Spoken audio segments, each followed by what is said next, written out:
Dear students, তোমরা নিশ্চয়ই ভালো আছো। আমরা আসলাম কেমিস্ট্রি ক্লাসে, অলরেডি আমরা 10 minute late, sorry for that. Okay, ঠিক আছে, আমরা এখন হলো গত ক্লাসেরই কন্টিনিউ করব এবং আজকে আমরা তোমাদের ওই অংশটুকু শেষ করে দিব। হ্যাঁ, আমি যেটা গত ক্লাসে আলোচনা করতে চেয়েছিলাম সেটা আজকে শেষ করে দিব। তারপর ইনশাল্লাহ আগামী বৃহস্পতিবার থেকে আমরা চলে যাব পানির আয়নিক গুণফল ওই সাইডটুকু কভার করার জন্য। হ্যাঁ, ওকে, তাহলে আসো আমরা আগাই। গত ক্লাসে আমরা যেখানে শেষ করেছিলাম, এই যে এই গ্রাফটা দিয়ে শেষ করেছিলাম। আমরা এখানে বলেছিলাম কোন বিক্রিয়ায় যে বিক্রিয়ক এবং উৎপাদে যে সকল উপাদান থাকবে, যেটা দিয়ে আমি ঘনমাত্রা বা রেটটা বের করার চেষ্টা করি, যেই ঘনমাত্রাটা ইউজ করেই আমি বিক্রিয়ার রেট বা হার বের করার চেষ্টা করি, রেজাল্ট অবশ্যই অবশ্যই সেম আসবে। হ্যাঁ, আমরা দেখিয়েছিলাম এগুলা। ওকে, আচ্ছা, কিন্তু যে জায়গাটা ডিফারেন্ট সেটা হলো এই যে তোমরা গ্রাফে নিশ্চয়ই দেখতে পাচ্ছ, আমি যদি টাইম ডিপেন্ড বের করি, ধরো 5 মিনিটে বিক্রিয়ার হার যেটা হবে, 10 মিনিটে কিন্তু বিক্রিয়ার হার আরো কমে যাবে। হ্যাঁ, এটা আমরা দেখিয়েছি। ওই যে দেখো, 5 মিনিটের জায়গায় আছে 0.026, 10 মিনিটের জায়গায় আমরা পাচ্ছি 0.016। আমি কি দিয়ে বের করলাম? বিক্রিয়ক দিয়ে। ঠিক আছে, ওকে। কেন কমে যাচ্ছে? আমরা জানি বিক্রিয়কের ঘনমাত্রা সময়ের সাথে সাথে হ্রাস পায়। সো 5 মিনিটে বিক্রিয়কের ঘনমাত্রা যা ছিল 10 মিনিটে আরো কমে গেছে, যে কারণে বিক্রিয়ার হারটাও কি হয়? কমে যায়। আমরা ওখানে গিয়ে শেষ করেছিলাম গত সপ্তাহে। আজকে আসো আমরা এই স্লাইডটা নিয়ে কথা বলি। হ্যাঁ, ওকে, তাহলে দেখো, আমি যদি একটু বোর্ডে যেতে চাই, বোর্ডে গত ক্লাসের ওটাই লিখে রেখেছি, একটু দেখো। বোর্ডে আমরা একটু গেলাম। ভরক্রিয়ার সূত্র অনুযায়ী আমরা বলেছি যে ভরক্রিয়ার সূত্র বলছে কি, বিক্রিয়ার হার হলো বিক্রিয়কের মোলার ঘনমাত্রার সমানুপাতিক, তাই না? আমরা এটা নিয়েই বেশি কথা বলি। আমরা যখনই চট করে কিছু বলতে চাই বিক্রিয়ার হার নিয়ে, এটাই বেশি বলি যে বিক্রিয়ার হার বিক্রিয়কের মোলার ঘনমাত্রার সমানুপাতিক অথবা সক্রিয় ভরের সমানুপাতিক। সক্রিয় ভর কি, এটা নিয়ে কথা বললে আমাকে অনেক সময় দিতে হবে। ঠিক আছে, সক্রিয় ভরটা কি বা সক্রিয়তা কি, এটা যদি বলতে চাই আর একটু বলতে হবে। এটা ইনশাল্লাহ সেকেন্ড ইয়ারে যদি আল্লাহ বাঁচিয়ে রাখে, তাহলে সেকেন্ড ইয়ারে আমরা বলবো। হ্যাঁ, আমি আজকে ওইদিকে যাব না। ঠিক আছে, তাহলে আমার যা টার্গেট এটা শেষ করতে পারবো না। ওকে, আচ্ছা, এখন আসো তুমি স্লাইডে আবার চলে যাই। আমরা এই যে স্লাইডে চলে আসলাম।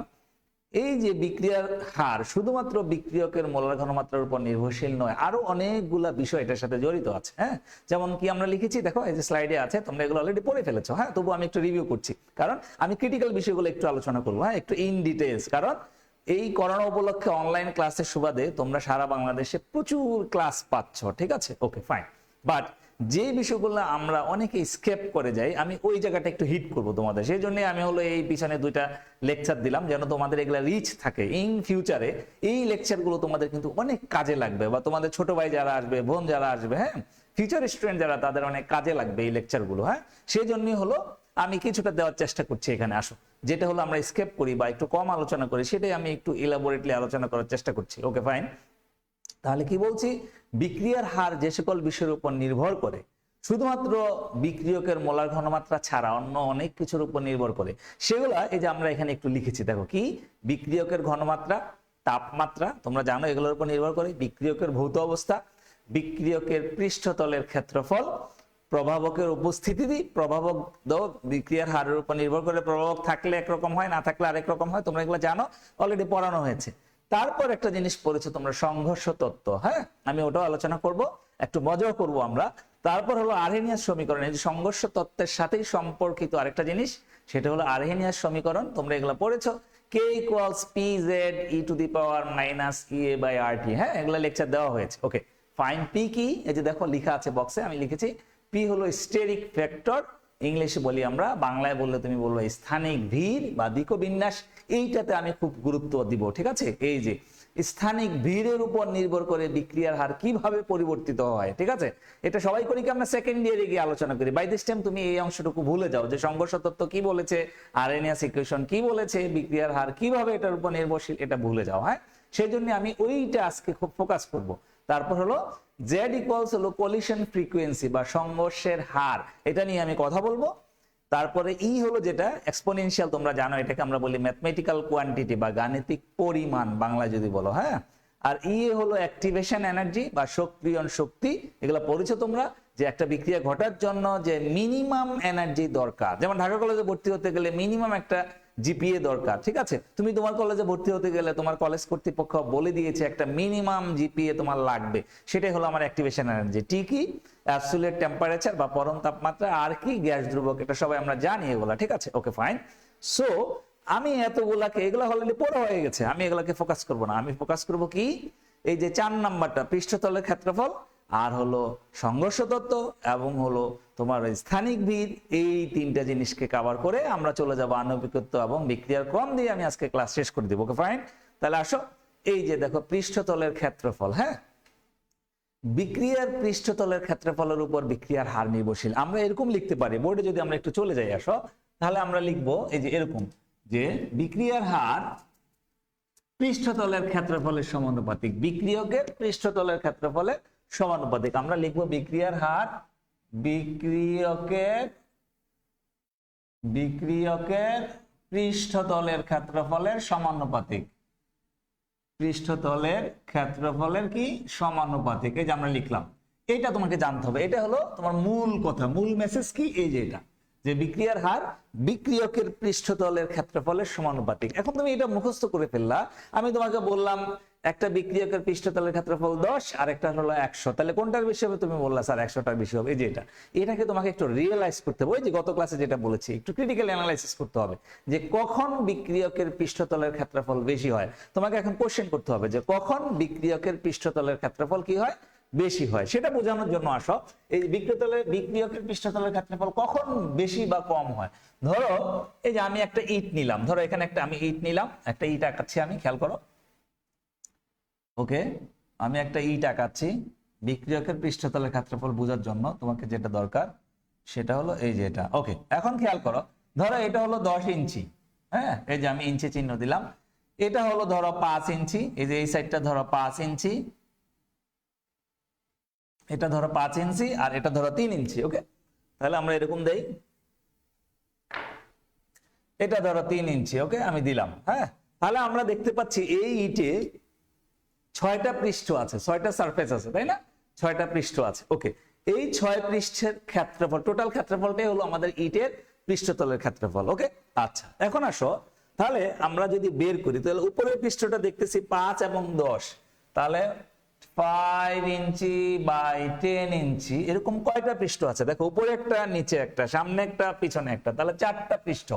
তাহলে এটার রেজাল্ট কত হয়? 5 ইন্টু 10 হলো 50, হ্যাঁ 50 স্কোয়ার ইঞ্চি, আমি লিখলাম স্কোয়ার ইঞ্চ।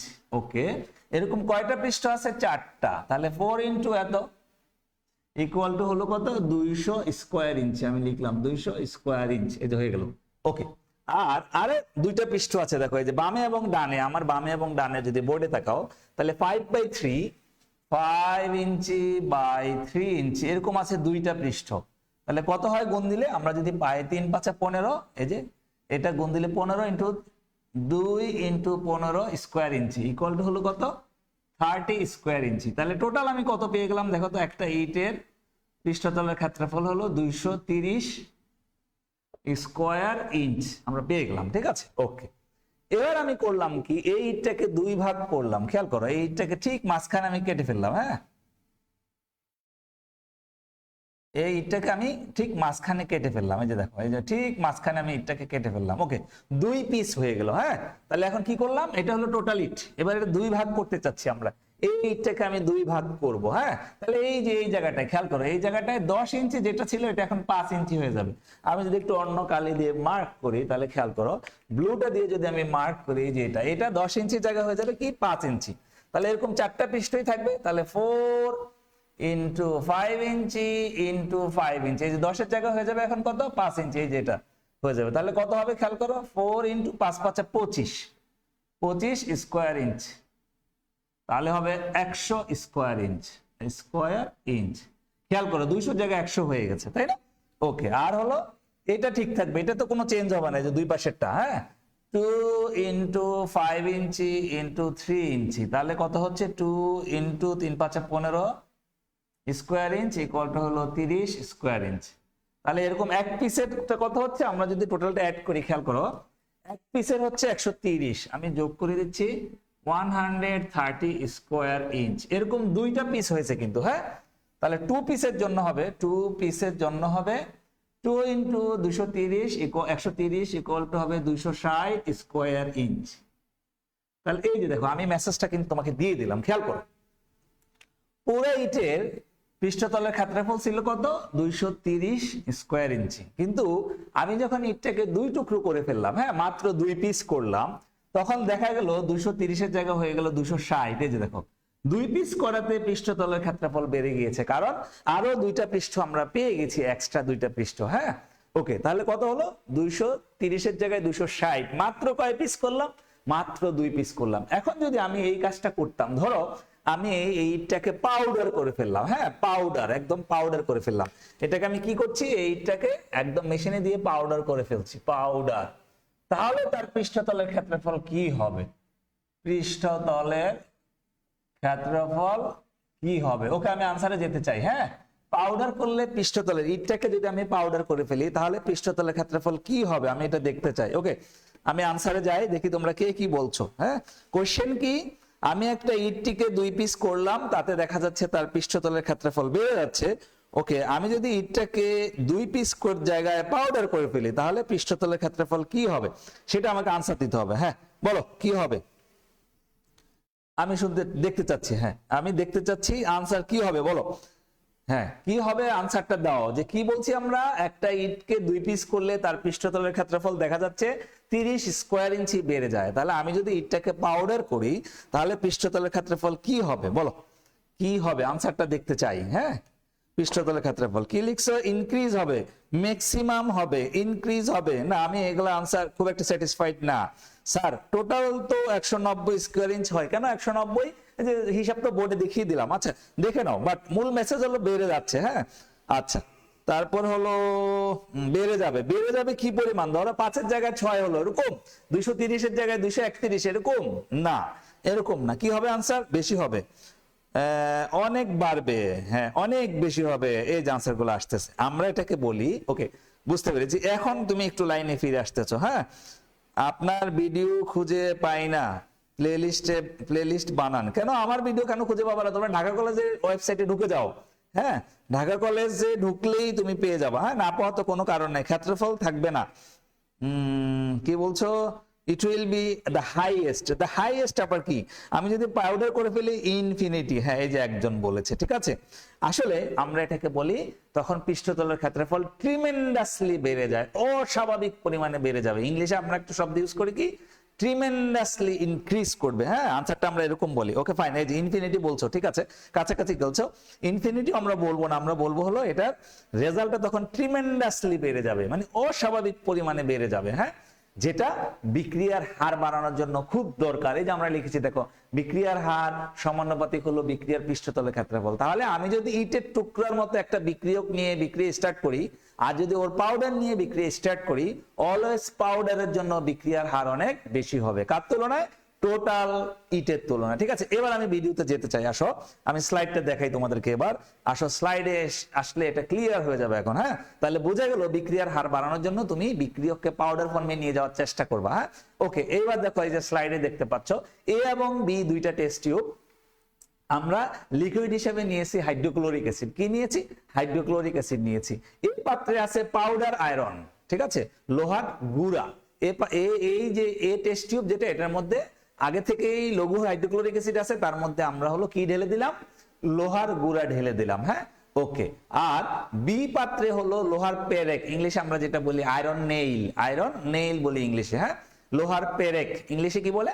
Iron nail. ঠিক আছে, ওকে, আমি কিন্তু গুগল থেকে নিয়েছি এই ছবিটা, ওখানে লিখেই আছে, তোমরা গেলে পাবো, অনেকে ভিজিট করলে। হ্যাঁ, এটা আমি বানাই নাই, গুগল থেকে নিয়েছি, ছবিটা ভালো লেগেছে, এটা দিয়েছি তোমাদেরকে। ওকে, তাহলে কি নিলাম? এ টেস্ট টিউবে আমি হলো লোহার গুঁড়া নিলাম, বি টেস্ট টিউবে আমি হলো একটা লোহার পেরেক নিয়েছি, বাংলা আমরা যেটাকে বলি লোহার পেরেক। হ্যাঁ, আর ইংলিশে কি বলি আমরা এটাকে?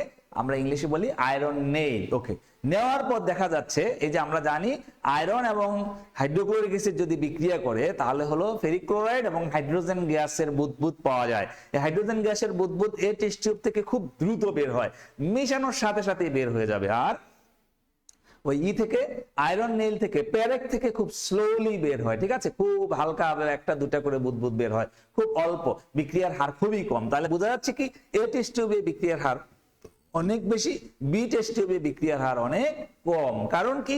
এ টেস্ট টিউবে আমি যে বিক্রিয়ক নিয়েছি এগুলো পাউডার ফর্মে আছে, ওদের পৃষ্ঠতলের ক্ষেত্রফল অনেক বেশি। বি টেস্ট টিউবে আমি যেটা নিয়েছি লোহার পেরেক, ওটার পৃষ্ঠতলের ক্ষেত্রফল অনেক কম। কারণ তুমি এটাকে এভাবে চিন্তা করতে পারো, লোহার পেরেকের মধ্যে অনেকগুলো লোহার পরমাণু আছে, বাট একটা স্তরকে আরেকটা স্তর কভার করে রেখেছে, ফলে হাইড্রোক্লোরিক অ্যাসিড প্রত্যেকটা লোহার পরমাণুর সাথে ডাইরেক্টলি গিয়ে বিক্রিয়া করতে পারছে না, এক লেয়ার শেষ হলে আরেক লেয়ারে গিয়ে কানেকশন পায়, ঠিক আছে।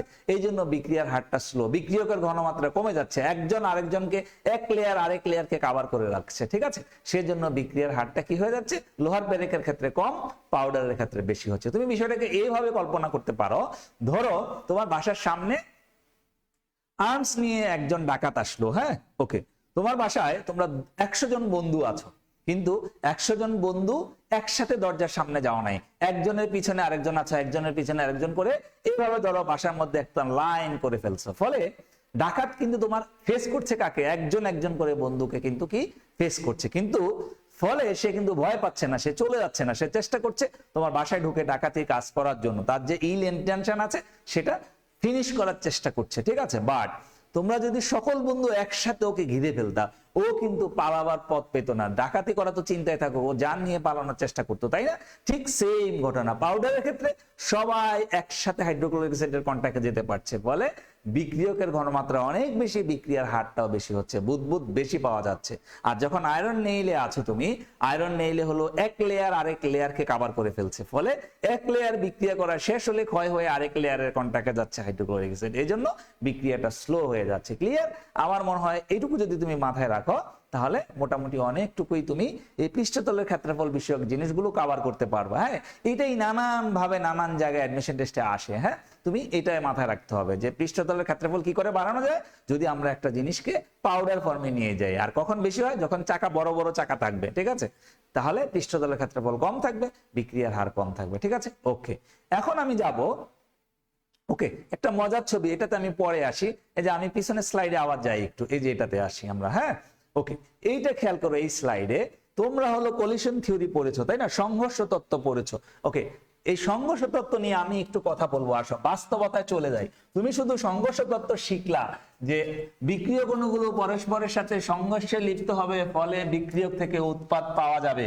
আমি বলে দিলাম, তুমি মুখস্থ করলা, পরীক্ষার খাতায় লিখলা, A+ পেলা, বাবা মা মনে করলো বাপরে বাপ, আমার বাবা তো বিরাট সায়েন্টিস্ট হয়ে গেল। হ্যাঁ, তাহলে কিন্তু কোনো লাভ নাই।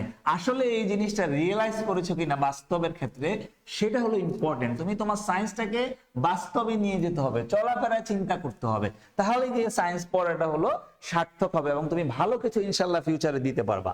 ওকে, ধরো আমি একটা বিক্রিয়া লিখলাম, এই যে AB+C, এখান থেকে আমি লিখলাম A+BC, এই দেখো আমি একটা বিক্রিয়া লিখলাম, ঠিক আছে, ABC গড় ডিম দিয়ে লিখলাম। আমরা একদম ছোটকালে চলে যাই, ধরো একদম নার্সারিতে যখন পড়ো, হ্যাঁ, আমরা তখন বাচ্চাদের এগুলো শিখাই ABC, জাস্ট ধরো আমরা কিছুই জানি না, আমরা ওই লেভেলে চলে গেলাম। তাহলে আমরা একটা দেখছি, এই বিক্রিয়ায় দুইটা অণু আছে, একটা হলো AB অণু, এটা হলো একটা অণু, আর C আরেকটা অণু, ধরো এটা আরেকটা অণু, হ্যাঁ, দুইটা অণু, তাহলে AB একটা অণু এবং C একটা অণু, ঠিক আছে।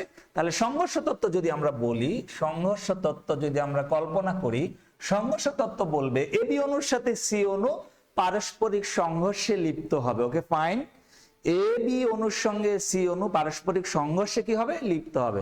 যত এনার্জি আছে একটা আরেকটাকে দিবে নাক নখ ফাটায়া, ঠিক আছে, দিল ফাটায়া, ফাটায়া দেওয়ার পর আমরা উৎপাদ পাবো। উৎপাদে দেখো বিক্রিয়ক থেকে টোটালি ভিন্ন জিনিস পেলাম, A আলাদা হয়ে গেল, এখন পেলাম A অণু, আর কি পেলাম, BC অণু, আরেকটা অণু। হ্যাঁ, ওকে, তাহলে টোটালি ডিফারেন্ট। হ্যাঁ, একটু চিন্তা করো সংঘর্ষ তত্ত্ব নিয়ে, এগুলোর নাম শুনলেই অনেকে কাঁপে যে এই সর্বনাশ, এগুলা তো খুবই হাবিজাবি টাফ জিনিস। আসলে এগুলো কিছুই না, তুমি একটু চিন্তা করতে হবে, ভেরি সিম্পল। ওকে, তাহলে আমরা কি শিখলাম, যে দেখো AB অণু বিক্রিয়কে, দেখো AB অণু C অণুর সাথে পারস্পরিক সংঘর্ষে লিপ্ত হলো, ফলে আমরা নতুন উৎপাদ পেলাম A অণু এবং BC অণু। খেয়াল করো এখানে কিন্তু A অণু নাই, আছে AB অণু, উৎপাদে গিয়ে আমি A অণু পেলাম, এখানে কিন্তু C অণু, এখানে কিন্তু C অণু নাই, BC অণু, BC। তাহলে কি হয়েছে, এখন যদি আমি তোমাকে বলি আচ্ছা বলো তো রাসায়নিক বিক্রিয়া কাকে বলে, তাহলে তুমি কি বলবা? হ্যাঁ, আমি জানি তোমরা অনেক বড় বড় সংজ্ঞা, তোমাদের memorising power is very very high, তোমরা ওগুলো বলে দিবা, ঠিক আছে, ওগুলো ভুলে যাও। তুমি আমি যা বোর্ডে লিখেছি এখান থেকে চেষ্টা করো কিছু একটা বলার জন্য, যে রাসায়নিক বিক্রিয়া মানে কি, তুমি প্র্যাকটিক্যাল সংজ্ঞাটা বলো। খেয়াল করো, এই প্র্যাকটিক্যাল সংজ্ঞাটা বলার জন্য তোমাকে অন্য কিছু চিন্তা করতে হবে না, তোমার সামনে যা পাবো এটা নিয়ে ভাববা। খেয়াল করো, এখানে A এবং B এর মধ্যে বন্ধন আছে, সি হলো আলাদা একটা ইন্ডিভিজুয়াল অণু, সে কারোর সাথে কোনো বন্ধনে লিপ্ত হয় নাই। বিক্রিয়াকে হলো আমি এটা দেখতে পাচ্ছি, হ্যাঁ আমি তোমাকে ক্লুটা দিচ্ছি যে রাসায়নিক বিক্রিয়ার সংজ্ঞাটা কি, আসলে কি হয় রাসায়নিক বিক্রিয়া। হ্যাঁ ওকে, খেয়াল করো, এ বি একটা অণু আছে, এ এবং বি এর মধ্যে বন্ধন আছে, সি আর একটা অণু, সে কারোর সাথে কোনো প্রকার বন্ধনে আবদ্ধ হয় নাই। এবার তুমি একটু উৎপাদে চলে যাও, খেয়াল করো কি হচ্ছে, যে এ এবং বি এর মধ্যে যে বন্ধনটা ছিল সেটা কিন্তু ভেঙে গিয়েছে, নাই। তোমার আগে একটা গার্লফ্রেন্ড ছিল, তার সাথে এখন ব্রেকআপ, নাই, সে এখন তোমার গার্লফ্রেন্ড না, ঠিক আছে, সেটাই ঘটেছে। এ এবং বি একে অপরে গার্লফ্রেন্ড বয়ফ্রেন্ড ছিল, হ্যাঁ উৎপাদে গিয়ে দেখছি তারা দুইজন ডিটাচ, ব্রেকআপ, ঠিক আছে, হতেই পারে, মনোমালিন্য হলে হতেই পারে, ঠিক আছে, লাইফ তো আর থেমে থাকবে না, একজন আরেকজনের সাথে চলবেই না এমন তো কোনো কথা নাই, তাই না? ওকে, তাহলে আমরা এখন দেখতেছি উৎপাদে গিয়ে এ এবং বি এর মধ্যে ব্রেকআপ হয়ে গেছে। বি চিন্তা করলো কতদিন আমি বসে থাকবো, আরেকজনকে জুটিয়ে নেই, সি কে জুটিয়ে নিল, বি এবং সি এর মধ্যে একটা বন্ধন হয়েছে, তাই না? তাহলে আমরা দেখতে পাচ্ছি রাসায়নিক বিক্রিয়া মানেই হলো কিছু বন্ধন ভাঙ্গা, কিছু বন্ধন গড়া, ঠিক আছে, এটাই হলো প্র্যাকটিক্যাল সংজ্ঞা। তাহলে রাসায়নিক বিক্রিয়া মানে কি? রাসায়নিক বিক্রিয়া মানে হলো যেখানে এমন একটা প্রক্রিয়া যেখানে কিছু বন্ধন ভাঙবে, নতুন করে কিছু বন্ধন গড়বে। এটা করার জন্য আমাকে যা যা করা দরকার আমি সেই ব্যবস্থাটা করব। ক্লিয়ার? ওকে, আবার বলছি, তাহলে রাসায়নিক বিক্রিয়া মানে কি? রাসায়নিক বিক্রিয়া মানে হলো এমন একটা প্রক্রিয়া যেখানে কিছু বন্ধন ভাঙবে, নতুন করে কিছু বন্ধন গঠিত হবে। যেমন দেখো এখানে এ এবং বি এর বন্ধন ভেঙেছে, বি এবং সি এর বন্ধন গড়েছে। সংঘর্ষ তত্ত্ব বলছে এই যে এগুলা ঘটবে হলো সংঘর্ষের ফলে। ক্লিয়ার? এই হলো সংঘর্ষ তত্ত্ব। তাহলে আমরা বলতে পারি সংঘর্ষ তত্ত্ব অনুযায়ী বিক্রিয়ার হার সমানুপাতিক হলো সংঘর্ষের পরিমাণ। সংঘর্ষের পরিমাণ আমরা বলতে পারি। ওকে, কিসের উপর নির্ভর করে? বিক্রিয়ার হার সমানুপাতিক হলো সংঘর্ষের পরিমাণ। সংঘর্ষের পরিমাণের সমানুপাতিক, সংঘর্ষ যত বেশি হবে বিক্রিয়ার হার তত বেশি হবে। এটাই হলো রাসায়নিক বিক্রিয়া সংঘর্ষ তত্ত্ব। এখন আসো খেয়াল করো তো, বাস্তব জীবনে আমি তোমাকে একটু নিয়ে যাই। খেয়াল করো তো, আমরা এমন কেউ আছি যে জন্মের পর থেকে আমরা হোঁচট খাই নাই, একজন আরেকজনের সাথে সংঘর্ষে লিপ্ত হনে এত জোরে ব্যথা পাই মাঝে মাঝে আমাদের একদম কপাল টপাল ফুলে যায়, চোখ টোক ফুলে যায়, ঠিক আছে? ধরো আমি ঘুমাতে গেলাম গত সপ্তাহে, খাটের সাথে হোঁচট খেয়ে আমি হলো আমার ওয়াইফ, দুই বাচ্চা সবার উপরে সাথে সংঘর্ষে লিপ্ত হয়ে গেলাম, পড়ে গেলাম।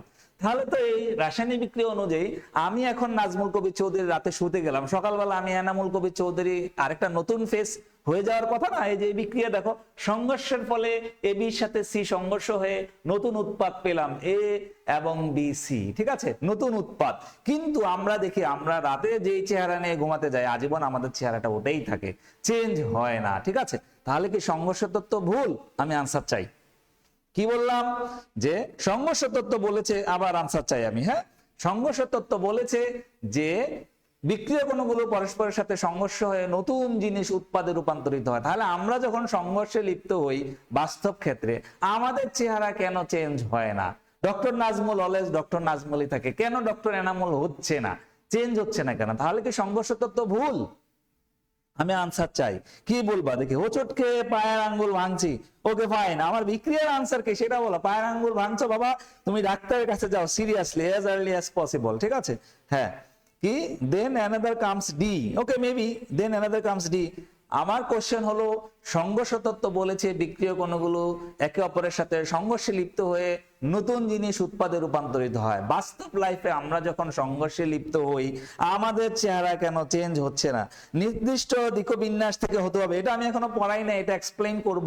নির্দিষ্ট দিকবিন্যাসে এখন যেও না, ঠিক আছে? ওকে, এটা থাকুক। সার্থক সংঘর্ষ হয়নি, এক্সেলেন্ট আনসার বলেছে। কে বলেছে? দেখো খেয়াল করো, আমি একটু যাই। আবির হাসান বলেছে সার্থক সংঘর্ষ হয়নি। ফাইন, আবির হাসান, থ্যাঙ্কস। এখন আমার কোশ্চেন হলো, বাবা আমার নলেজ তো তোমাদের চেয়ে কম, এটাই তো আমরা জানি, ডে বাই ডে নলেজ আরো বাড়বে, তোমাদের জেনারেশনের তুলনায় আমার নলেজ কিন্তু অনেক কম। What do you mean by সার্থক সংঘর্ষ? এটা একটু ক্লিয়ার করো। হ্যাঁ, ওকে, বলো তাহলে সার্থক সংঘর্ষটা কি, এটা আমি জানতে চাই। যথেষ্ট শক্তি সহ বিক্রিয়া হচ্ছে না, ওকে, বলো সার্থক সংঘর্ষ হয় না। এই যে অনেকেই বলছে, আরেকজন এখন বলছে, তাহসিনুল ইসলাম বলেছে সার্থক সংঘর্ষ হয় না। এখন আমার কোশ্চেন হলো সার্থক সংঘর্ষ কি, এটার আনসার চাই। রাসায়নিক বিক্রিয়া করি না আমরা, কেন করি না বাবা? সেটাই তো বলতে চাচ্ছি। এই যে সাব্বির রহমান বলছে রাসায়নিক বিক্রিয়া করি না আমরা, কেন স্যার? যথেষ্ট শক্তিশালী হয় না সংঘর্ষটা। ওকে, যথেষ্ট শক্তিশালী বলতে তুমি কি বোঝাতে চাচ্ছ, এই কথাটাই আমার কাছে ক্লিয়ার হওয়া দরকার। What do you mean by যথেষ্ট শক্তিশালী না, what do you mean by সার্থক সংঘর্ষ, এটা কি? ওকে, আনসার আসছে না। সেজন্য আমি একটা মজার স্লাইড দিয়েছি তোমাদেরকে। আমরা আবার স্লাইডে চলে যাই, আসো। এই যে সার্থক সংঘর্ষ বলেছো, বাট তুমি নিজেই বুঝতেছো না হোয়াট ডু, এই সার্থক সংঘর্ষ বলতে আমরা কি বুঝি, হ্যাঁ সেটার আনসার কিন্তু আসতেছে না। ওকে, এই যে আমি এবার পরবর্তী স্লাইডে যাই। এই যে দেখো একটা স্লাইড দেখাচ্ছি, এই স্লাইড দেখে তোমরা মজা পাচ্ছ কিনা জানি না, যাক আমার বড় ছেলেটাকেও তোমাদেরকে দেখিয়ে ফেললাম। এটা সিঙ্গাপুরের একটা ছবি, 2019 আমরা গিয়েছিলাম। ওকে, হোটেলের সামনে ল্যাম্বরগিনি, একটা অসাধারণ ব্র্যান্ডের গাড়ি দেখেই সে পাগল হয়ে গেছে, একটা ছবি তোলার জন্য ছবি তুলে ফেলেছে। ওরকম এই সেম ব্র্যান্ডের 2-3টা গাড়ি ছিল, আমি 3 দিনে দেখতে পেয়েছি, যে যায় সেই ছবি তোলে। হ্যাঁ, এটা হলো ল্যাম্বরগিনি ব্র্যান্ডের ছবি। আমার জীবনেও সাধ্য না এরকম একটা গাড়ি কেনা, কিনলে তো অনেক হ্যাপি হতাম, আল্লাহ এই সমর্থ দেয় নাই, বাট আমি আনহ্যাপি না, আমার যেটা আছে এটাতে আমি হ্যাপি, অনেক হ্যাপি। ঠিক আছে, ছেলেকে বলছে তুমি বাবা জীবনে টাকা টুকা কামাই করতে পারলে তুমি এটা কিনে নিও, সমস্যা নাই। হ্যাঁ, আপাতত সে একটা ছবি তুলেছে। হ্যাঁ, ল্যাম্বরগিনি ব্র্যান্ড। কেন এটার কথা বললাম? এটার কথা বললাম, একদম পুরাতন গুলার দাম হলো 1.5 কোটি টাকা, আর এই ছবিটা যেটা দেখতে পাচ্ছ এটা হলো 4 কোটি টাকা, মাত্র 4 কোটি টাকা দাম। ঠিক আছে, আমার বাপ দাদার সম্পত্তি মিলে হলেও আমি বাবা এই গাড়ি কিনতে পারবো না, কারণ এটা আমার এবিলিটির মধ্যে না। বাট আমি আনহ্যাপি না, আমি আগেই বলে নিলাম। হ্যাঁ, আমার যা আছে, আমি ওভারঅল এখন যে অবস্থায় আছি আলহামদুলিল্লাহ আল্লাহর কাছে অনেক অনেক হ্যাপি। এই গাড়ি না হইলেও চলবে। ঠিক আছে, ওকে ফাইন। এখন আসো কাজের কথাটাই বলি, আমাদের যেটা বলা দরকার এখানে, হ্যাঁ সেটা হলো এই গাড়িটা দেখেই আমার ছেলের খুব পছন্দের গাড়ি, আমি বললাম ওকে তুমি ফিউচারে কিনে নাও, চিন্তা করো। আমি বললাম এই গাড়ির দাম কত, আমি তোমাকে বলে দিলাম এই গাড়ির দাম হলো 4 কোটি টাকা। ওকে, এখন আমি তার এই গাড়ি কিনতে তার কি দরকার? গাড়ি কিনতে তার টাকা দরকার, ছোট মানুষ, তার ইনকাম নাই। ওকে, আমি এখন ওকে 4 টাকা দিয়ে দিলাম, ধরো পকেট থেকে বের করে সিঙ্গাপুরি ডলার $4 দিয়ে দিলাম। ঠিক আছে, দিয়ে বললাম যাও তুমি গাড়ি কিনে নিয়ে আসো। পারবে গাড়ি কিনতে? পারবে না। ঠিক আছে, তাহলে খেয়াল করো, গাড়ির দাম 4 কোটি টাকা, সে গাড়ি কিনতে চায়, গাড়ি কিনতে টাকা লাগে 4 কোটি, আমি দিলাম 4 টাকা। আমি যদি সিম্পল আনসার জিজ্ঞেস করি তোমাকে যে গাড়ি কিনতে কি লাগে, তুমি বলবা স্যার টাকা লাগে। ওকে, তাহলে আমি তো টাকা দিলাম আমার ছেলেকে, 4 টাকা দিয়ে দিয়েছি আমি ছেলেকে, সাথে সাথে $4 আমি পকেট থেকে বের করে দিয়ে দিলাম। হ্যাঁ নাও 4 টাকা নাও, $4 নাও। ওকে, গাড়ি কিনতে পারবে? পারবে না। ঠিক আছে, তাহলে খেয়াল করো, এই যে তোমরা একটু আগে বলেছিলাম, আমরা বলেছিলাম সংঘর্ষ তত্ত্ব হলো বিক্রিয়ক অণুগুলো একে অপরের সাথে সংঘর্ষে লিপ্ত হইতে হবে। হ্যাঁ, কথা সত্য। গাড়ি কিনতে টাকা লাগে, কথা সত্য, টাকাও আমি তাকে দিলাম $4, এটাও সত্য। কিন্তু ল্যাম্বরগিনি গাড়ি জীবনও তার, সিঙ্গাপুর তো দূরে থাকুক, বাংলাদেশের পথে 1 পাও আগাবে না, কারণ সে 4 কোটি টাকা পেমেন্ট করে নাই, লাগে 4 কোটি টাকা, আমি তোমাকে দিয়েছি 4 টাকা। ঠিক আছে, তাহলে এই যে সংঘর্ষ তোমরা একটু আগে বলেছো সার্থক সংঘর্ষ হইতে হবে, সার্থক পরিমাণ মানি তাকে আমি দেই নাই, 4 কোটি টাকা মাত্র 4 টাকা দিয়েছি, যেটা এই গাড়ি কেনার জন্য ভ্যালুলেস মানি। তাহলে আমরা যে সংঘর্ষে লিপ্ত হই, একটা হলো তোমার সার্থক সংঘর্ষ বলতে এটাই বোঝায়, আমি তোমাকে বোর্ডে যে বিক্রিয়া দেখিয়েছি যে রাসায়নিক বিক্রিয়া মানে হলো কিছু বন্ধন ভাঙা, নতুন কিছু বন্ধন গড়া। এই যে বন্ধন ভাঙা এবং গড়াতে যেই পরিমাণ এনার্জি দরকার, সেই এনার্জি নিয়ে তোমাকে সংঘর্ষে লিপ্ত হইতে হবে।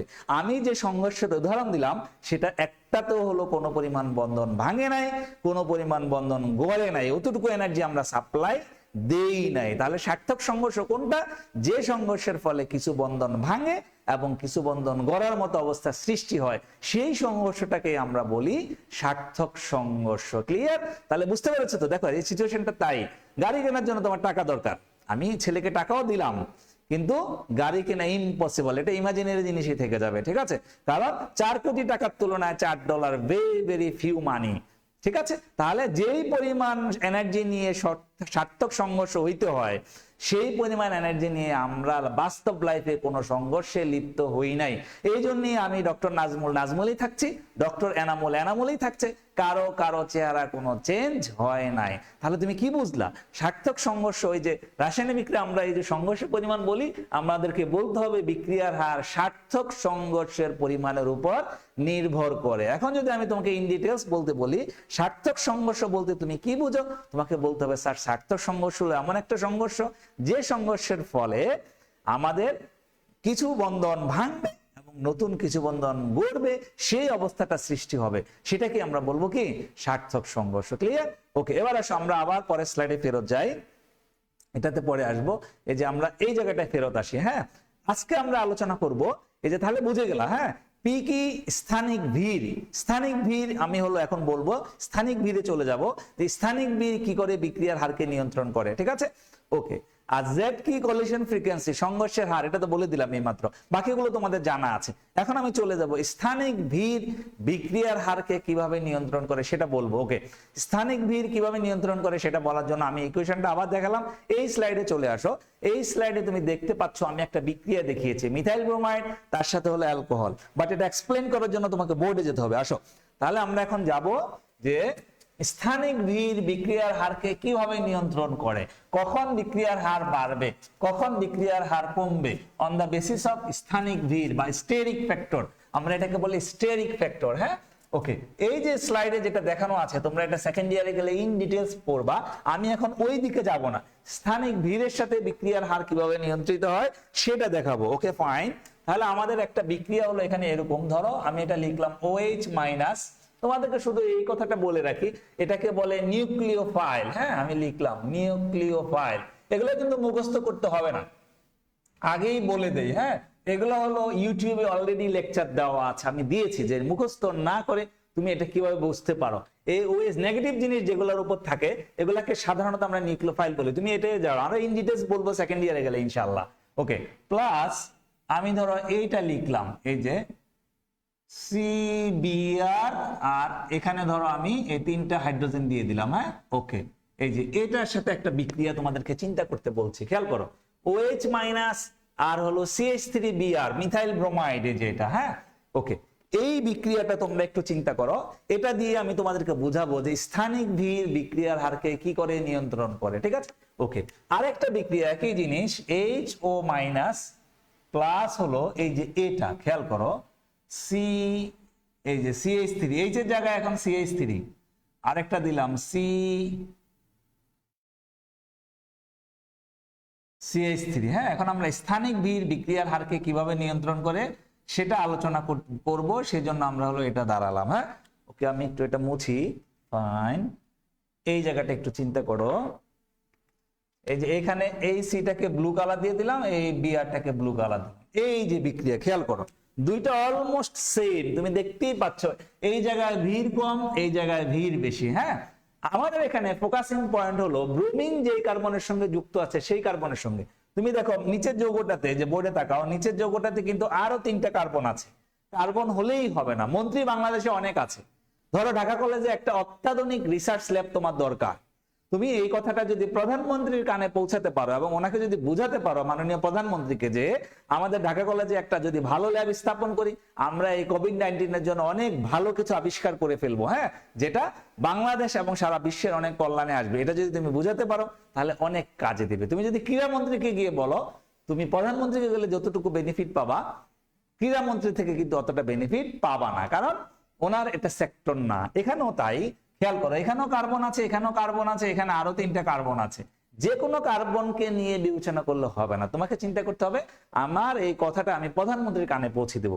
এখানে প্রধানমন্ত্রীকে এই যে ব্রোমিন যে কার্বনের সঙ্গে যুক্ত সেই কার্বনটা আমি যদি একটু রেড কালার দিয়ে স্টার মার্ক করি, খেয়াল করো, এই যে এই কার্বনটা, হ্যাঁ, এই যে এই কার্বনটা, হ্যাঁ, এই যে এটা, এই যে ব্রোমিন যে কার্বনের সঙ্গে যুক্ত আছে, আমাদেরকে ভাবতে হবে সেই কার্বন নিয়ে। এখন কোশ্চেন হলো কেন আমি এত কার্বন থাকতে কেন ব্রোমিন যে কার্বনের সঙ্গে যুক্ত তাকে নিয়ে ভাববো। ওকে, আনসারটা হলো এটা, খেয়াল করো, এই যে কার্বন ব্রোমিন বন্ধনটা আমি রাসায়নিক বন্ধনে পড়িয়েছি, পোলার বন্ধন, ব্রোমিনের উপর ডেল্টা মাইনাস, কার্বনের উপর ডেল্টা প্লাস, আবার এখানেও লিখতে পারি সেম, কার্বনের উপর ডেল্টা প্লাস, ব্রোমিনের উপর ডেল্টা মাইনাস। ঠিক আছে, ওকে, এখন আসো, আমরা জানি, আমরা বলি যে আমরা কি কিডনি ট্রান্সপ্লান্ট করতে হবে, তাই না?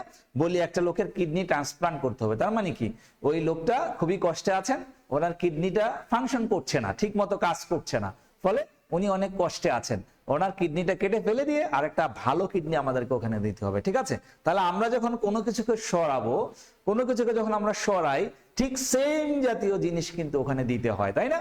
তুমি যাই করবা বাবা, এগুলা বাস্তবে নিয়ে আসবা, এই কেমিস্ট্রি বইয়ের কথার উপর নির্ভর করলে তোমাকে হবে না। আমি সেদিন তো বলেছি ক্রিটিক্যাল অ্যানালাইসিস মানে হলো তুমি ওই কালো ফোঁটার দিকে তাকাবা না, তুমি সাদা জগৎটা নিয়ে চিন্তা করবা, বৃহৎ জগৎটা নিয়ে। হ্যাঁ, ওকে, তাহলে কারো যদি কিডনি ট্রান্সপ্লান্ট করতে হয়, পচা কিডনিটা ফেলে দিয়ে আরেকটা কিডনি বসাতে হবে, হাত পা বসিয়ে দিলে কিন্তু হবে না, তাই না?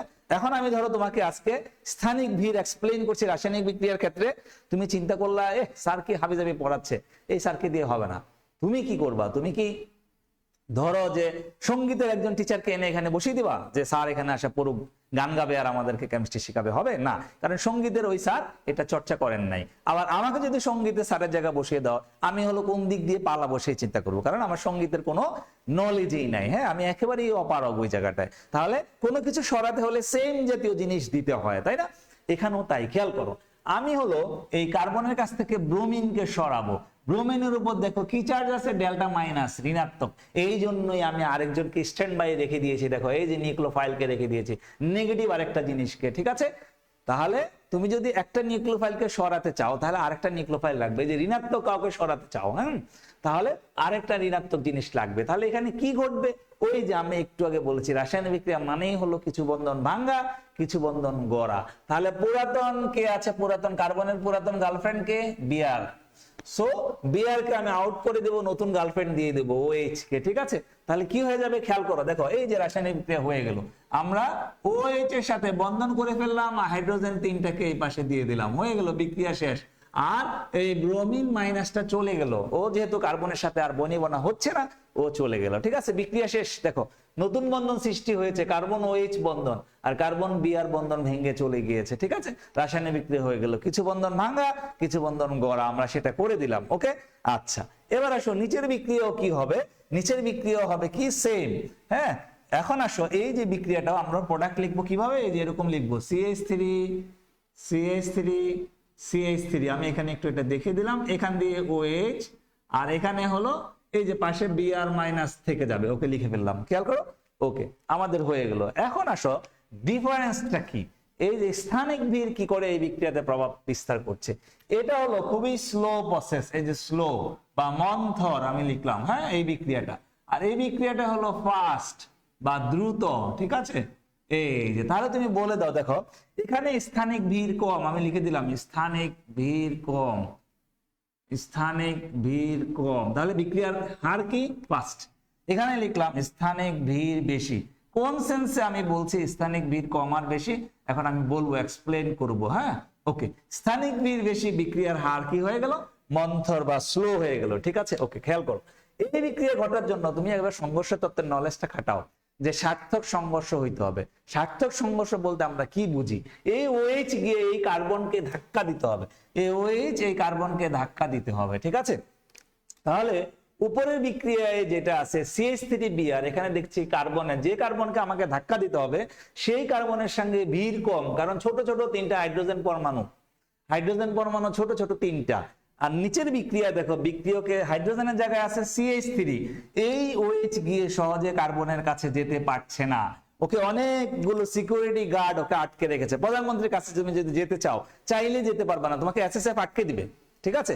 SSF আটকে দিবে, SSF তোমাকে যেতে দিবে না, কারণ SSF এর কাজই হলো প্রধানমন্ত্রীর সিকিউরিটি দেওয়া, যে কেউ যেন আসতে না পারে সেই ব্যবস্থা করে দেওয়া। তাহলে খেয়াল করো, এখানে হলো অনেকগুলো SSF সিকিউরিটি গার্ড দিয়ে রাখছে, তাহলে এই OH মাইনাস সহজে ভিড় ঠেলে যেতে পারছে না। তাহলে এখানে স্থানিক ভিড় বেশি, বিক্রিয়ার হার কম বা স্লো।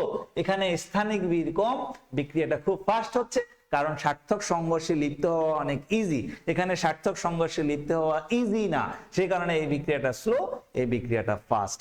আমি আনসার যেতে চাই, কারো কোনো কোশ্চেন থাকলে, এখানে কোনো কোশ্চেন থাকলে আনসার বলতে পারো, আমাকে কোশ্চেন করতে পারো, আমি আনসার দেওয়ার চেষ্টা করবো। ওকে, বলো কারো কোনো কোশ্চেন আছে কিনা, থাকলে বলো। ঠিক আছে, এইটুক পর্যন্ত কারো কোনো সমস্যা আছে কিনা, থাকলে আমাকে বলতে পারো। নিউক্লিওফাইলের মধ্যে স্ট্রং সেটা দেখতে হবে না, হ্যাঁ সেটা দেখতে হবে, আমি তো বলছি সেটা আরেক আলোচনার বিষয়, আমি সেখানে যাব না। তো আমি আজকে আলোচনা করব সার্থক সংঘর্ষ নিয়ে এবং স্থানিক ভিড় নিয়ে। এই দুইটা মেসেজ তোমাদেরকে আমি দিতে পেরেছি কিনা এবং এই বিষয়ে তোমাদের কারো কোনো কোশ্চেন আছে কিনা আমাকে শুধু সেটাই বলো, তাহলেই হবে। ঠিক আছে, নিউক্লিওফাইল নিয়ে আমরা সেকেন্ড ইয়ারে আলোচনা করব। কাকে নিউক্লিওফাইল বলে, ওদের বৈশিষ্ট্য কি, তুমি কিভাবে চিহ্নিত করবা, ওরা কি ধরনের রিঅ্যাকশন দেয়, কিভাবে বিক্রিয়াকে প্রভাব বিস্তার করে, সেগুলো আমরা বলবো। হ্যাঁ, কি লিখেছো? স্যার আপনার ক্লাস খুব মিস করি, আমার নিজের কলেজের ক্লাস থাকে তখন। ওকে, ইটস ওকে, কোনো সমস্যা নাই, তুমি এটা ইউটিউবে পাবা।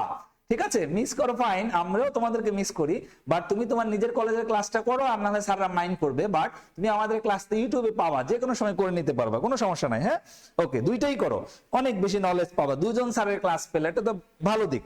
স্যার এটা কোন চ্যাপ্টার? এটা হলো 4র্থ চ্যাপ্টার, আমরা রাসায়নিক সাম্যাবস্থা নিয়ে কথা বলছি। ওকে, দিয়ানবিক, আচ্ছা তো বুঝতে পেরেছি, ও সেকেন্ড ইয়ারের মনে হয় বা এটা পড়ে ফেলেছে। ওকে, এইটুকু পর্যন্ত ক্লিয়ার, তাই না? তাহলে আসো আমরা নেক্সটে যাই, আবার স্লাইডে ফেরত আসি। আমি এতক্ষণ পর্যন্ত যা বললাম স্লাইডে চলে আসি। এবার আমি যাব হলো, আসো আমরা স্লাইডে যাই। ওকে, স্লাইড, হ্যাঁ এই যে চলে আসছে। এবার আমরা যাব বিক্রিয়ার হার ধ্রুবক। কালকে রাতেও আমাকে এটা নিয়ে অনেকে কোশ্চেন করেছে, ওদেরকে আনসার করেছে। হ্যাঁ, বিক্রিয়ার হার ধ্রুবক কি, কিসের উপর নির্ভর করে, কিভাবে বের করতে হয়। হ্যাঁ, এই যে স্লাইডটা দেখালাম। এখন আসো আমি চলে যাই। আসলে সবকিছুর মূলে হলো আমাদের ভরক্রিয়ার সূত্র। আমরা যদি একটু ভরক্রিয়ার সূত্রটা চিন্তা করি আবার, তাহলে তুমি হার ধ্রুবককে এক্সপ্লেইন করতে পারবা। মনে রাখবা, নতুন এক একটা টপিক আকাশ থেকে এসে পড়বে না, আগের পড়ার সাথে সম্পর্কিত থাকবে। ঠিক আছে, একটার সাথে আরেকটা সম্পর্কিত, হুট করে এসে একটা পড়ে যাবে না, নতুন কিছু হবে না। হ্যাঁ, এই যে বিক্রিয়ার হার ধ্রুবক বলতে গেলে তোমাকে আবার ভরক্রিয়ার সূত্রটায় যেতে হবে, যেটা আমরা বোর্ডে প্রথমেই আজকে দেখিয়েছি। আসো আবার যাই আমরা ভরক্রিয়ার সূত্রে। ভরক্রিয়ার সূত্রটা কি? সেটা হলো বিক্রিয়ার হার, বিক্রিয়ার হার কিসের সমানুপাতিক? বিক্রিয়ার হার সমানুপাতিক হলো বিক্রিয়কের মোলার ঘনমাত্রা। বিক্রিয়ক, এই যে বিক্রিয়কের মোলার ঘনমাত্রা, এটাই ছিল আমাদের ভরক্রিয়ার সূত্র। খুবই সিম্পল একটা সূত্র। দেখো, বিক্রিয়ার হার সমানুপাতিক হলো বিক্রিয়কের মোলার ঘনমাত্রা। আমরা জানি থার্ড ব্র্যাকেট দিলেই মোলার ঘনমাত্রা। কার মোলার ঘনমাত্রা? বিক্রিয়কের মোলার ঘনমাত্রা। ঠিক আছে, ওকে। এখন আসো আমরা যদি বিক্রিয়ার হারটাকে আমরা লিখি, বিক্রিয়ার হারটাকে কি দ্বারা প্রকাশ করি? রেট, ইংলিশে লিখি রেট। তাহলে রেট সমানুপাতিক হলো কার ঘনমাত্রা? বিক্রিয়কের মোলার ঘনমাত্রা। ইংলিশে যদি লিখি আমরা তাহলে লিখি রিঅ্যাকট্যান্ট, রিঅ্যাকট্যান্ট। ওকে, এখন আসো আমি এই সমানুপাতিক চিহ্নটা তুলে দিতে চাই। তাহলে আমরা লিখবো রেট ইকুয়ালস, কে হলো একটা সমানুপাতিক ধ্রুবক, আর এখানে লিখবো রিঅ্যাকট্যান্ট।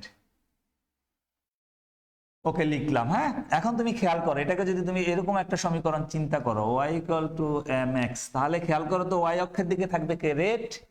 m এর জায়গাটা দখল করলো কে? কে। আর x টার জায়গা দখল করলো কে? বিক্রিয়কের মোলার ঘনমাত্রা।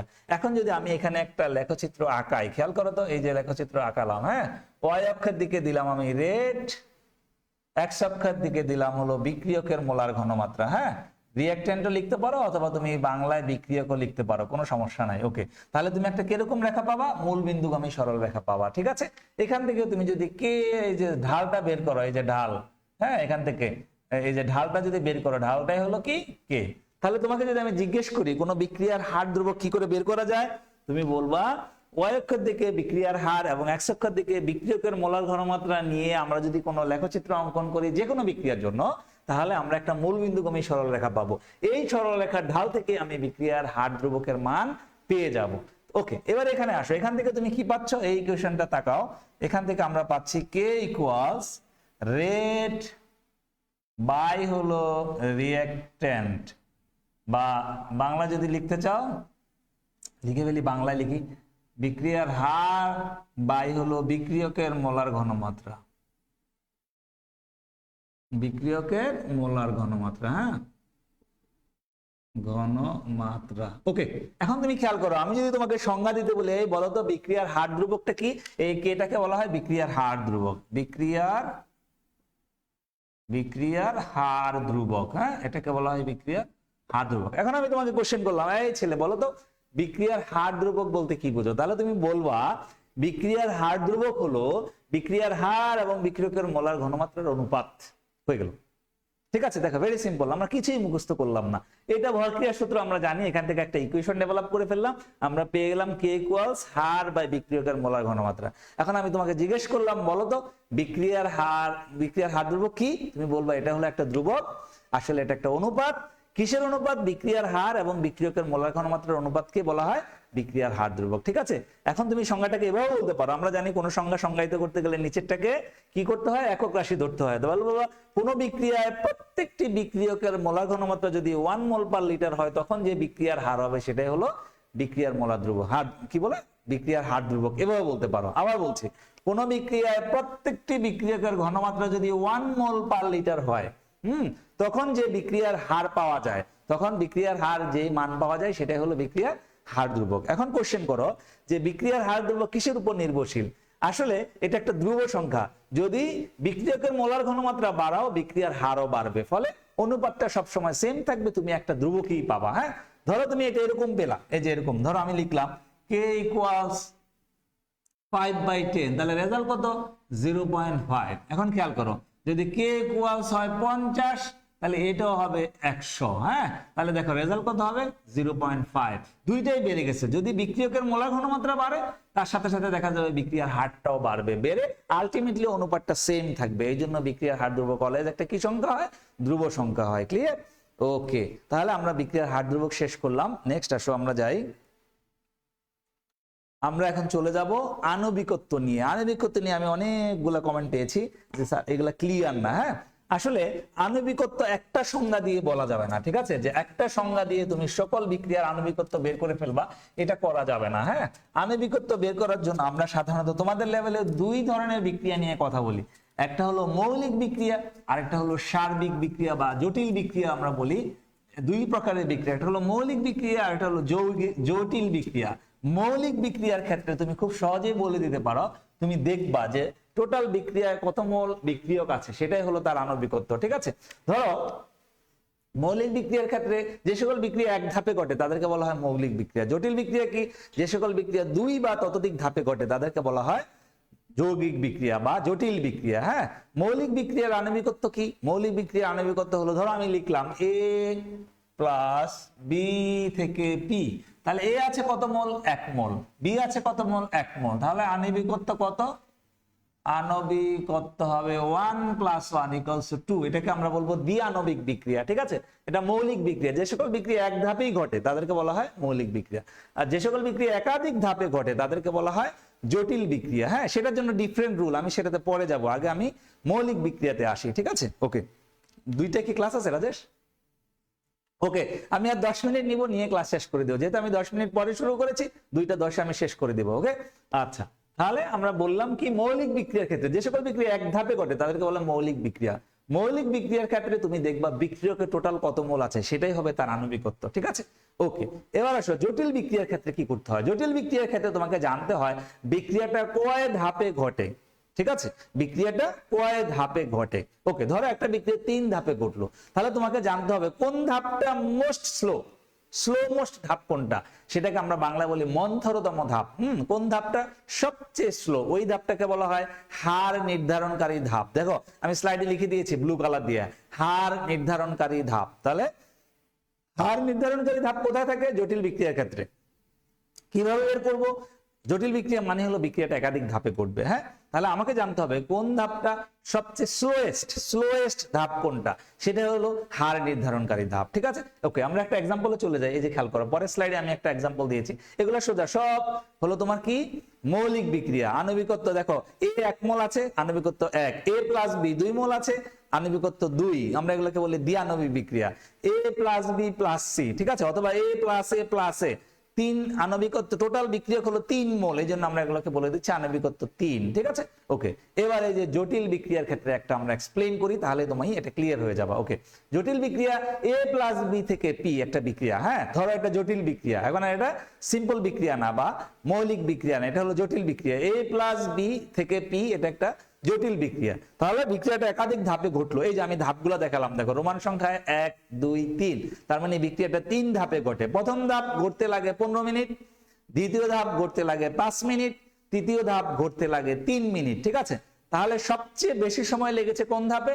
প্রথম ধাপে। তাহলে এটাই হলো হার নির্ধারণকারী ধাপ। এই যে আমি দিয়ে দিলাম, দেখো হার নির্ধারণকারী ধাপ। ঠিক আছে, তাহলে যৌগিক বিক্রিয়ার ক্ষেত্রে তোমাকে দেখতে হবে হার নির্ধারণকারী ধাপে কত মোল বিক্রিয়ক আছে। তাহলে খেয়াল করো, হার নির্ধারণকারী ধাপে শুধু এ আছে, বি কিন্তু জড়িত না। ঠিক আছে, তাহলে আণবিকত্ব হবে 1। দেখো এখানে কিন্তু বিক্রিয়া দেখে মনে হচ্ছে a + b 2 মোল বিক্রিয়ক, যেহেতু এটা জটিল বিক্রিয়া এবং এখানে হার নির্ধারণকারী ধাপ হলো রোমান সংখ্যা 1 দিয়ে যে ধাপটা, এটা এখানে শুধুমাত্র এ আছে, বি নাই, এই জন্য এটার আণবিকত্ব হয়ে গেছে কি 1। এটা কিন্তু দ্বিআণবিক বিক্রিয়া না। ক্লিয়ার? তাহলে তোমাকে জটিল বিক্রিয়ার ক্ষেত্রে তোমাকে জানতে হবে হার নির্ধারণকারী ধাপ কোনটা।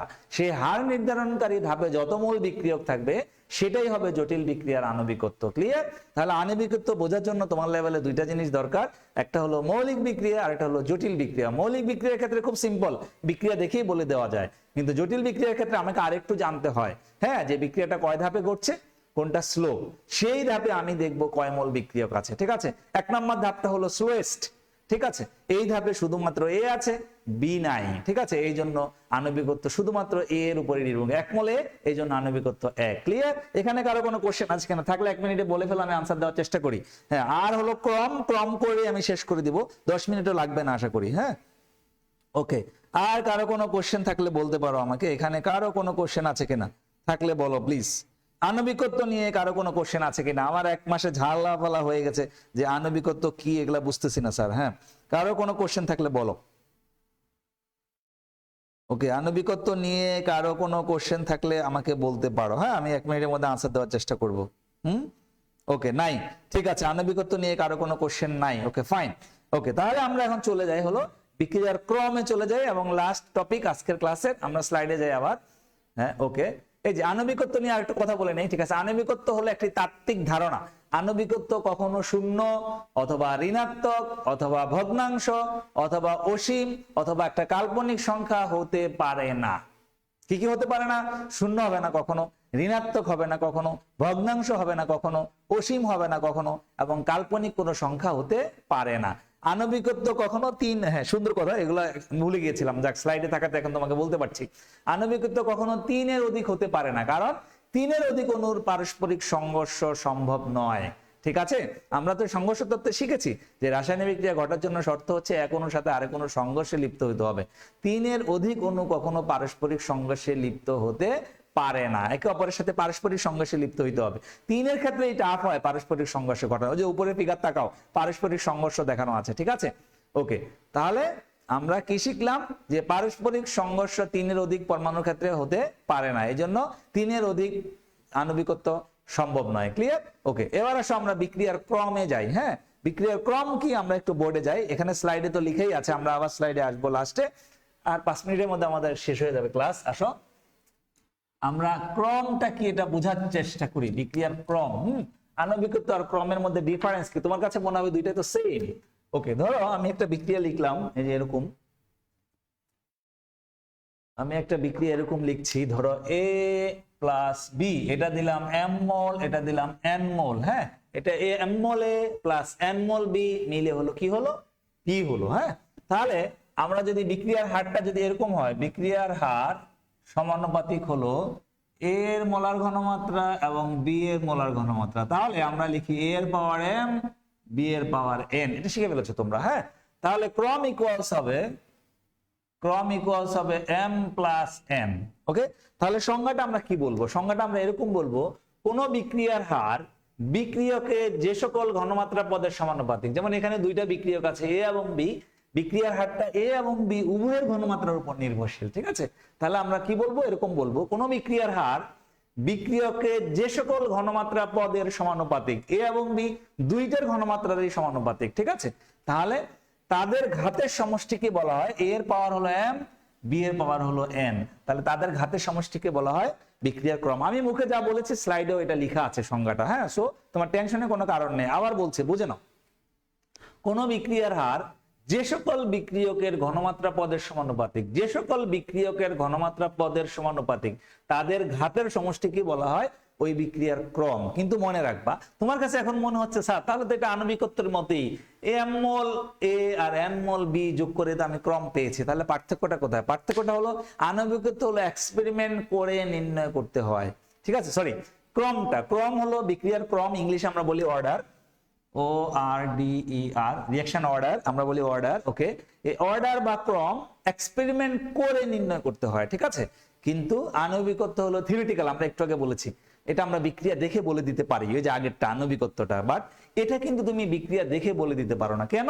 ধরো অনেক বিক্রিয়ার ক্ষেত্রে এটা এরকম হবে, হার সমানুপাতিক হলো শুধুমাত্র এ, বি এর ঘনমাত্রার উপর নির্ভরশীল নয়।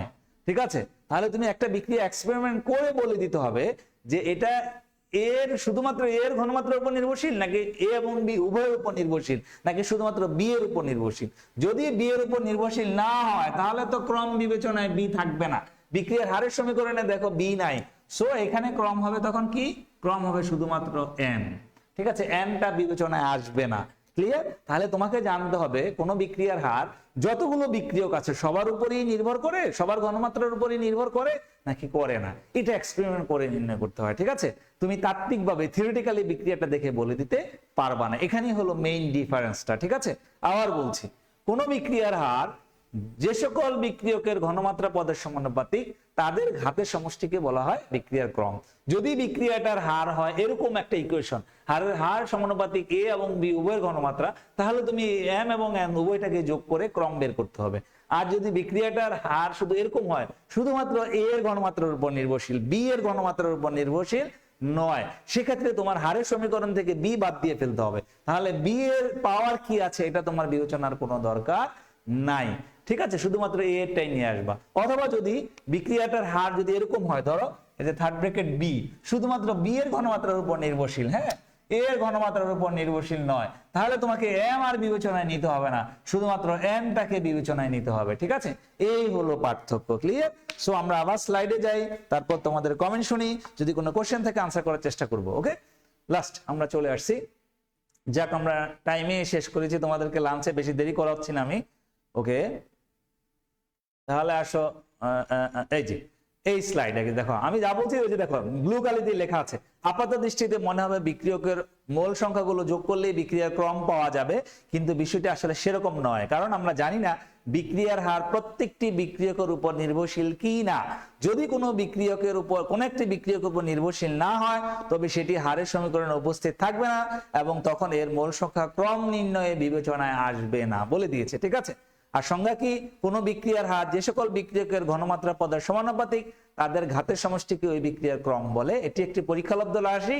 বিক্রিয়া দেখে আণবিকত্ব এর মতো ক্রমের মান বলা সম্ভব নয়, কারণ এটি পরীক্ষা করে নির্ণয় করতে হয়। আমি যা বলেছি স্লাইডে আছে। ঠিক আছে, এখন তোমাদের কাছ থেকে কমেন্ট শুনতে চাই, যদি কোনো কোশ্চেন থাকে বলতে পারো, আমি তোমাদেরকে আনসার করার চেষ্টা করব। আদারওয়াইজ আল্লাহ হাফেজ, নেক্সট থার্সডেতে আবার দেখা হবে 12টায়। ওকে, কোনো কোশ্চেন থাকলে, এই যেটুকু আমরা পড়লাম এটুকুর মধ্যে কোনো কোশ্চেন থাকলে বলতে পারো।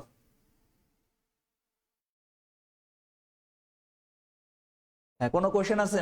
নোয়াখালী থেকে কি স্যার, দেখতেছি স্যার আপনার ড্রেসটা খুব ভালো। বাবা, আমি তো ড্রেস ভালো, অনেক পুরাতন ড্রেস, থ্যাংক ইউ তোমাদেরকে অ্যাপ্রিশিয়েট করার জন্য। সেটা ভালো, এই যে গরিবের জন্য তোমরা আছো। ঠিক আছে, 4 কোটি টাকা দামের গাড়ি তো কেনা যাবে না, যেটা আছে এটাকেই বানাতে হবে। সো আমার পুরান ড্রেসই তোমাদের কাছে অনেক ভালো, থ্যাংক ইউ তোমার অ্যাপ্রিসিয়েশনের জন্য। কি আমরা কিভাবে বুঝবো কোনটার উপর নির্ভরশীল? ওই যে আমরা বলেছি এক্সপেরিমেন্ট করে দেখবো। সুন্দর কোশ্চেন, ও বলেছে কিভাবে বুঝবো যে কোনটার উপর নির্ভরশীল। হ্যাঁ, সেটা বোঝার জন্য ধরো এ আর বি, এর সাথে তুমি বি মিশাবা, বি যদি 1 মোলের জায়গায় 2 মোল দাও, তুমি যে দেখো বিক্রিয়ার হার বেড়ে গেছে, দ্রুত ঘটছে, তাহলে বুঝবা বি এর ঘনমাত্রার উপর নির্ভরশীল। আবার বি ঠিক রেখে এ চেঞ্জ করবা, এর ঘনমাত্রা চেঞ্জ করবা, করে যদি তুমি দেখো বিক্রিয়ার হার বেড়ে গেছে বাড়ানোর ফলে, তাহলে বুঝবা ও বি এর ঘনমাত্রার উপর নির্ভরশীল। ঠিক আছে, এইভাবে একটা ঘনমাত্রা ফিক্স রেখে আরেকটা বাড়িয়ে আমি দেখবো বিক্রিয়ার হার বাড়ছে কিনা, স্লো বা ফাস্ট হচ্ছে কিনা, তাহলে আমি বলে দিতে পারছি। ক্লিয়ার? ওকে, আর কিছু সুন্দর কোশ্চেন করেছে যে শামিম রনি, বিক্রিয়কের, ইয়েস বিক্রিয়কের, হ্যাঁ বিক্রিয়কের ঘনমাত্রা তো বাড়াবো, কারণ আমাদের ভরক্রিয়া সূত্র কি বলে, বিক্রিয়ার হার বিক্রিয়কের মোলার ঘনমাত্রার সমানুপাতিক। সো আমাদের মাথায় অলওয়েজ থাকবে বিক্রিয়কের ঘনমাত্রা, এটা ইজি। আর কোনো কোশ্চেন? শামিম রনি সুন্দর কোশ্চেন করেছে, আশা করি এটাই সবাই করে। তারপর কি মোহাম্মদ তানবীর, হার ধ্রুবকের রাশিমালা কি লাগবে? এটা পরীক্ষায় আসতে লাগবে, আমি তো এক্সপ্লেন করেছি, বাট তোমার রাশিটা জানা থাকতে হবে। হার ধ্রুবকের রাশিমালা অনেক সময় বের করতে বলে, বিশেষ করে তুমি যখন উপরের লেভেলে যাবে, এক্সপেরিমেন্ট করে হার ধ্রুবকের মান বের করতে হয়, সেক্ষেত্রে তোমাকে এগুলো কাজে লাগবে। ওকে, বুঝলাম স্যার, ধন্যবাদ। হ্যাঁ, তোমাদেরকেও ধন্যবাদ, কারণ তোমরা আমাদের চেয়ে অনেক ব্রিলিয়ান্ট, অল্প কথা বললেই খুব দ্রুত বুঝে ফেলতে পারো। আণবিকত্ব 3 হতে পারে না কেন? ওই যে বললাম, 3 এর অধিক মোল সংখ্যা যদি থাকে, সেক্ষেত্রে পারস্পরিক সংঘর্ষ হওয়া সম্ভব নয়। যে একসাথে 3টা অণু একে অপরের সাথে সংঘর্ষ করবে বা 4টা অণু, সেটা আমরা বিবেচনা করে ক্যালকুলেশন করে বের করতে পারি না। একসাথে 3 বা 4টা অণু পারস্পরিক সংঘর্ষে লিপ্ত হতে পারে না। সে কারণে আমরা বলেছি, স্যার আপনার ড্রেসটা কি একদিন পাবো? হ্যাঁ, নিতে পারো, তুমি চাইলে এখনই নিতে পারো, আমাকে আরেকটা ড্রেস দিয়ে তুমি নিয়ে যেতে পারো, কোনো সমস্যা নেই। ঠিক আছে, ওকে। আর কিছু? আমরা বাবা কেমিস্ট্রিতে ফিরে আসি, ড্রেস নিয়ে পরে একদিন কথা বলবো। তোমাদের মধ্যে যদি কেউ ফ্যাশন ডিজাইনার থাকে তাকে নিয়ে আসো, তারপর আমরা কথা বলবো। হ্যাঁ, আজকে আমরা রিয়াকশন নিয়ে কথা বলতে চাই। নেক্সট ডেতে আমরা পড়বো পানির আয়নিক গুণফল, পিএইচ, অ্যাসিড, ক্ষার, কোনটা শক্তিশালী কোনটা দুর্বল, বাফার দ্রবণ, এগুলা নিয়ে আমরা কথা বলবো। হ্যাঁ, আমাদের মোটামুটি এই পিছনের আলোচনা তোমরা আমাকে যা যা দিয়েছো যে এগুলাতে ক্লাস নিলে আমাদের জন্য একটু উপকার হয়, আমি ওগুলো ফোকাস করেছি। ঠিক আছে, যদি আরো কিছু লাগে আমাকে জানাতে পারো, আমি সেখানে কথা বলবো। ক্রমের সাথে অধ্যায়ের সম্পর্ক এগুলো দরকার আছে। আসলে এখনকার সিলেবাস গুলোতে অধ্যায়ও নাই, সেই জন্য আমরা হলো ওগুলো টাচ করি নাই। হ্যাঁ, আমাদের সময় ছিল এগুলা সিলেবাসে, আমাদের সময় না বলবো, আরো অনেক আগে ছিল। হ্যাঁ, আমাদের সময় এরকম বইও ছিল না। যদি তুমি ইন্টারেস্টেড হও পরে আমাকে গ্রুপে কোশ্চেন করো, আমি আনসার করবো, বাট এই পরে আমি আর অধ্যায় নিয়ে ক্লাস বলতে চাচ্ছি না। ঠিক আছে, আর কিছু? হ্যাঁ, প্রতি সপ্তাহে একটা নেওয়ার চেষ্টা করবো, এখন বৃহস্পতিবার, প্রতি বৃহস্পতিবার 12টা একটা করে ক্লাস নেওয়ার চেষ্টা করবো। কি ড্রেস না স্যার, ক্লাস বলছি। ও আচ্ছা, ক্লাস বলেছে, ওকে থ্যাংক ইউ। হ্যাঁ, ক্লাস বললে ঠিক আছে, ওকে ফাইন। আমার মনে হয় তেমন কোনো কোশ্চেন নাই। তোমরা সবাই ভালো থাকো, নেক্সট থার্সডেতে 12টা আবার দেখা হবে। সে পর্যন্ত সবাই ভালো থাকো, আল্লাহ হাফেজ।